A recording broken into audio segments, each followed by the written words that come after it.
చాలా వీళ్ళెవరు తెలుసా? 7 వాళ్ళు ఎవరు? సత్యమును అనుసరించని వాడు మనమే. మన కేసు ఇదంట.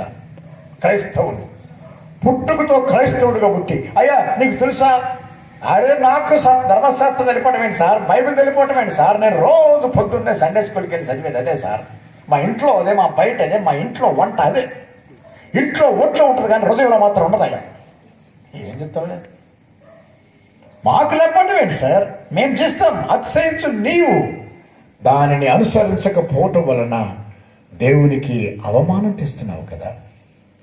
మిమ్మల్ని బట్టే కదా దేవుడు అన్ని జనుల మధ్య అవమానం పడుతున్నాడు. అందుకే కదా వీళ్ళ క్రైస్తవుల తూ అంటున్నారు. నిన్ను మనల్ని చూసి తూ అని యేసు ప్రభువును తూ అంటున్నారు. నిన్ను బట్టి కదా దేవుని నామము అవమాన పాలవుతుంది. వీళ్ళు నామకార్థ క్రైస్తవులు. 7వ రకం. ఇప్పుడు చదువు, ఆ 3:23 చదువుతా. ఏ భేదమును లేదు, అందరూ పాపము చేసి దేవుడిని గురించి మహిమను. అది చాలా మంది వచనం చెప్పుకుంటున్నారు.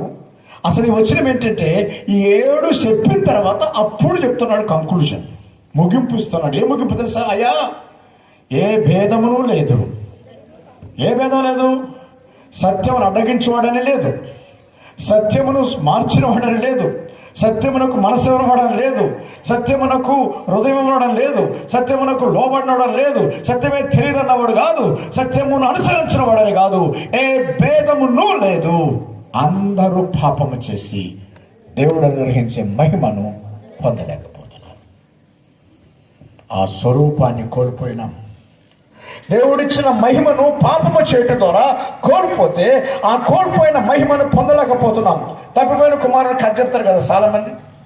తప్పిపోయిన కుమారుడు ఆస్తి అంతా తీసుకొని పాడు చేసిండు కదా. ఆస్తి ఏమనుకున్నారు? దేవుని మహిమ. వాడు పాడు చేసింది దేవుని మహిమ. ఆ మహిమను మళ్ళా దేవుడు ఇవ్వటానికి ఆ పిల్లోడిని తిరిగి తీసుకొచ్చాడు. దేవుని మహిమ. మన స్వరూపాలు చూస్తే ఎంత నీచంగా ఉన్నాయి. దేవుని స్వరూపంలో ఉండి దేవుని మహిమని కలిగి ఉండాల్సిన మనం, ఒకడేమో నరహంతకుడు, ఒకడు వ్యభిచారి, ఒకడు దొంగ, ఒకడు లంచగొండి, ఒకడు ఇది, ఒకడు అది, ఇట్లాంటి కథలు చేసి ఇట్లా నీచంగా తయారైనాం.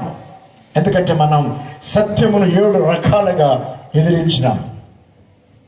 అందువల్ల మనుషులు పాపం చేసిండు. ఇది మొదటి అంశం. రోమాపత్రికలో మొదటి అంశం. 2వ అంశానికి వెళ్దాం.